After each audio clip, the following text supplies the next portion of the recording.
ஈரான ஹெவியா அட்டாக் பண்ண ஆரம்பிச்சிருக்காங்க. டாமஹாக் மிசைல்ஸ் எர்பில் சிட்டில அதிகப்படியா போய்கிட்டு இருக்கு. பல இடங்கள்ல வெடி விபத்துகள் நடந்துகிட்டு இருக்கு அப்படிங்கிறது போல வீடியோ பதிவுகள், செய்திகள் வந்துகிட்டு இருக்கு லோக்கல் சோர்சஸ் தரப்புல இருந்து. நெதன்யாகு அவர்கள் வந்து பாத்தீங்கன்னா, இந்த பேருக்கான போர் என்னவா வச்சு இந்த போருக்கான பேர் என்னவா வச்சிருக்காரு அப்படின்னா, ரோர் ஆஃப் த லயன் அப்படிங்கிறது போல, இந்த சிங்கத்தோட கர்ஜனை அப்படிங்கிறது போல வச்சுக்கிறாரு. அங்க ஆட்சியை வந்து பாத்தீங்கன்னா மாத்துறதுக்கு மிக பெரும் அளவுல இறங்கிட்டாங்க. இந்த கரண்டா இப்ப நடந்துட்டு இருக்கக்கூடிய அட்டாக்ன்றது வந்து பாத்தீங்கன்னா கொஞ்சம் எக்ஸ்டென்சிவானது. அதாவது இதுக்கு முன்னாடி அட்டாக் ஆபரேஷன் மிட்நைட் ஹேமர் நடந்தது இல்லையா? சோ அதை விட கொஞ்சம் அடுத்த கட்ட தாக்குதல் கொஞ்சம் பெருசானது ஈரான் மேல அப்படிங்கிறது போல தாக்குதல்னு சொல்லிக்கிறாங்க. போர் அப்படிங்கிறது வந்து பாத்தீங்கன்னா அவங்க மென்ஷன் பண்ணல, தாக்குதலை அதிகப்படுத்தி இருக்கிறாங்க அப்படிங்கிற சொல்லிக்கிறாங்க. ஸோ நார்மலைஸ் பண்ண ட்ரை பண்றாங்களா மேற்கு நாடுகள் அப்படின்ற கேள்விகள் வருது. அது மட்டும் இல்லாம மொதல் அட்டாக் தெஹ்ரான் மேல தாக்குதல் பண்ணது டாமஹாக் க்ரூஸ் மிசைல்ஸை யூஸ் பண்ணி தான் அட்டாக் பண்ணியிருக்கிறாங்க. இது அமெரிக்காவோட கடற்படையில இருந்து லான்ச் பண்ணக்கூடிய மிசைல்ஸ். இது கல்ஃப் ஆஃப் ஒமன் இருக்கு இல்லையா? ஸோ அந்த பகுதிகள்ல இருந்து ஏவி இருக்கிறாங்க அப்படிங்கிற செய்திகள் வருது. இஸ்ஃபஹான், குவாம், லோரிஸ்டான், கராஜ், தபிஸ், அப்புறம் கர்மான்ஷா, இது எல்லாமே இம்பார்ட்டன்டான பகுதிகள். இந்த பகுதிகள் எல்லாத்துலயுமே ஏர் ஸ்ட்ரைக் நடந்திருக்கு அப்படிங்கிற செய்திகள் வருது. ஏர் ஸ்ட்ரைக், மிசைல் ஸ்ட்ரைக், இது எல்லாமே கம்பைண்டா இஸ்ரேல் அதுக்கப்புறம் அமெரிக்கா இருதரப்பு வந்து மாறி மாறி அடிச்சுக்கிறாங்க. இதுல தெஹ்ரான், ஈரானோட கேபிட்டலான தெஹ்ரான்ல எந்தெந்த பகுதிகளை இம்பார்ட்டனா குறி வச்சு அடிச்சுக்கிறாங்கன்னா கவர்மெண்ட் பில்டிங்ஸ், மிலிட்டரிய மட்டும் இல்ல கவர்மெண்ட் ஆபரேஷனல் பில்டிங்ஸ் காலையில நேரங்கள்ல அடிச்சிருக்காங்க. காரணம் என்ன? உயிர் சேதங்கள், உயிரிழப்புகள் அதிகரிக்கணும் அப்படிங்கிறதுக்கான இன்டென்ஷனலா இது போல ஒரு அட்டாக் பண்ணிக்கிறாங்க, சடனா பண்ணிக்கிறாங்க. ஏன்னா நார்மலா நைட் நேரத்துல பண்ணுவாங்க, ஒரு டைம் கொடுத்துட்டு கொஞ்ச நேரம் கழிச்சு பண்ணுவாங்க, உயிர் சேதங்கள் கம்மியா இருக்கணும் அப்படிங்கிறதுக்காக. உயிர் சேதங்கள் அதிகப்படுத்தணுன்றதுக்காகவே இது போல மத்தியான நேரங்கள் அட்டாக் பண்ணிக்கிறாங்க அப்படிங்கிற செய்திகள் ஒரு சைட்ல இருந்து வந்துகிட்டு இருக்கு. சில அனலிஸ்டோட கருத்துக்கள் அது என்னன்னா, மினிஸ்ட்ரி ஆஃப் இன்டெலிஜென்ஸ், அதாவது எப்படி நம்ம இது போல உளவு அமைப்புகள் சொல்றோம், ஸோ அதே போல ஈரானோட இன்டெலிஜென்ஸ் பில்டிங் மேல அடிச்சுக்கிறாங்க, டிஃபென்ஸ் மினிஸ்ட்ரி மேல அடிச்சிருக்காங்க, சுப்ரீம் லீடர் கமேனி அவர்கள் இருக்கா இல்லையா அதோட ஆபீஸ் மேல அட்டாக் பண்ணி இருந்துக்கிறாங்க, அட்டாமிக் எனர்ஜி ஏஜென்சி ஈரான் இருக்கும் இல்லையா, ஸோ அங்க வந்து அட்டாக் பண்ணி இருந்துக்கிறாங்க, பிராச்சின் அந்த பகுதியில வந்து அட்டாக் பண்ணியிருக்காங்க. ஸோ இது எல்லாமே வந்து மிக முக்கியமான விஷயங்கள். இந்த பகுதிகள் எல்லாத்துலயும் வந்து பண்ண அட்டாக் பண்ணி இருந்துக்கிறாங்க.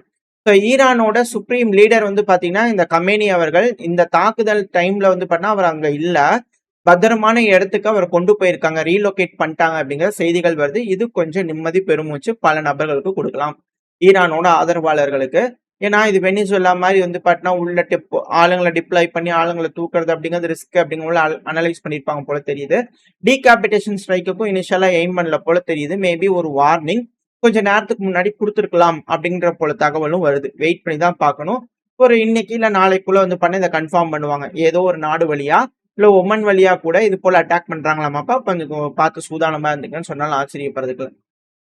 ஸோ அவரை வந்து சேஃபா வச்சுட்டாங்க அப்படிங்கிறது போல. அடுத்தது ஈரானோட அதிபர் இருப்பார் இல்லையா, மசூத் பெஷிஷ்கியான் அவர்கள்.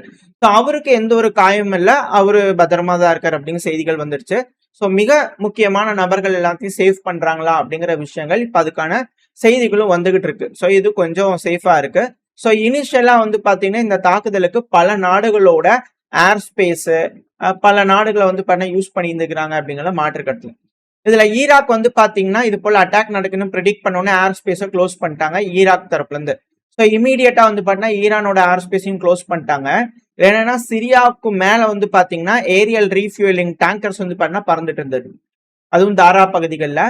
இந்த அமெரிக்காவை பொறுத்த வரைக்கும் இந்த இஸ்ரேலை பொறுத்த வரைக்கும் இனிஷியலா பஸ்ர் அல் அசாத் அவர்களோட அரசாங்கம் வந்து பாத்தீங்கன்னா கவிழ்க்கப்பட்டுச்சு.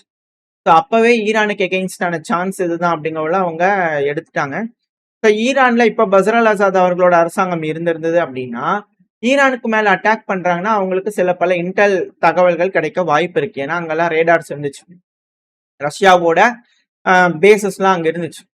இப்போ அந்த பகுதிகளில் வந்து பாத்தீங்கன்னா இல்ல, அது கொஞ்சம் பின்னடைவை சந்திக்கும் ஈரானுக்கு வந்து பாத்தீங்கன்னா, அது கொஞ்சம் பின்னடைவு தான் அப்படிங்கிற சொல்றாங்க பல அனலிஸ்டுகள்.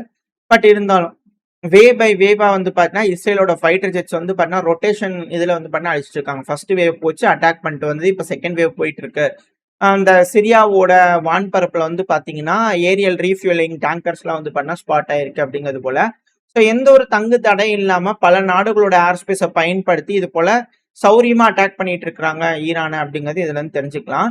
ஸோ இதுல வந்து பாத்தீங்கன்னா ட்ரம்ப் அவர்கள் இப்ப பேச ஆரம்பிச்சிருக்கிறாரு, அமெரிக்காவோட அதிபரான டொனால்டு ட்ரம்ப் அவர்கள்.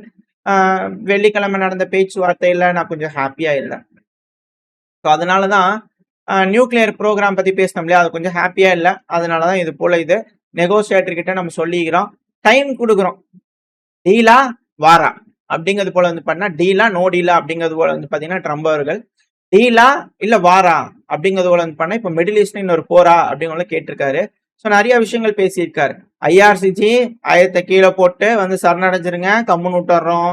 அது மட்டும் இல்லாம மக்களே, உங்க மேல அட்டாக் நடக்கக்கூடாதுன்னா, சீக்கிரமா முன்னாடி வந்து உங்க அரசாங்கத்த தூக்கி வீசிருங்க. அது உங்களுக்கு நல்லது. இது போல பல விஷயங்கள் சொல்லியிருந்தாரு. நான் கொஞ்சம் ஷார்ட் பண்ணி ஒரு பாயிண்டா சொல்றேன்.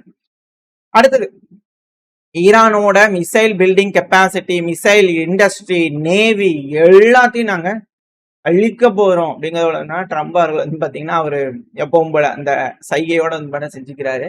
இந்த ரீஜனுங்கிறது வந்து பண்ண தீவிரவாதிகள் அந்த ப்ராக்சிஸோட மையமா இருக்கு. அது இதுக்கப்புறம் வந்து பாத்தீங்கன்னா இந்த உலகத்தை டீஸ்டபிளைஸ் பண்ண நாங்க விட மாட்டோம். இந்த ப்ராக்சிஸ் இருக்கக்கூடிய அந்த ஐயா இந்த தீவிரவாத ப்ராக்சிஸ் கொஞ்சம் தள்ளி இருக்கு. யாரோ உங்களுக்கு கோஆர்டினேட்ஸ் தப்பா கொடுத்தாங்க. அங்கிட்டு போங்க அப்படிங்கிறது போல சில அனலிஸ்டோட கருத்துக்கள்.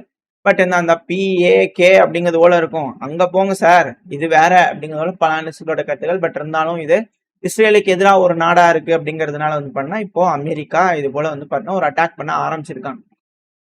இழப்புகள் அப்படிங்கிறது வந்து பண்ணா என்ன ஏதுங்கிறது அசஸ் பண்ணிட்டு அடுத்த பயிரில் வர வர தகவல்கள் வர வர பார்க்கலாம். இப்போ ஈரான் மேல அட்டாக் பண்ண ஆரம்பிச்சிட்டாங்க. பேக் டு பேக் ஸ்ட்ரைக் ஹெவியா நடந்துகிட்டு இருக்கு.